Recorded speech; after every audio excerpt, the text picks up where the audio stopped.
سایت اکتیویژن رو داخل گوگل سرچ میکنیم. بعدش جیمیل و پسورد آکانتتون رو وارد میکنیم. بعدش پرایوسی اند سکیوریتی رو انتخاب میکنیم. میای پایین قسمت تایید دو مرحله‌ای یا با برنامه‌مون اراده و با برنامه رو انتخاب میکنیم. بعد این کد رو میزنیم. یک کد به جیمیل شما میاد.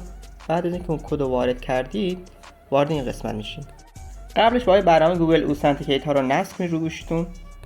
بعدش داخل خود برنامه از قسمت اینتر کد یا اسکن کد با هر کدوم که راحت‌تر هستید کد رو وارد این برنامه میکنید. کدی که خود برنامه بهتون میده این قسمت وارد میکنید و بعدش پسورد آکانت و بعدش روی اکتیو میزنید. الان تایید دو مرحله‌ای برای آکانت شما فعال شد.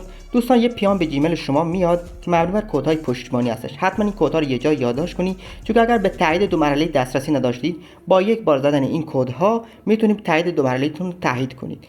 بچه این کدها کاملا کدهای محرمانه هستن، حتما حواستون رو جمع کنید کدها دست هیچ کس نیفته.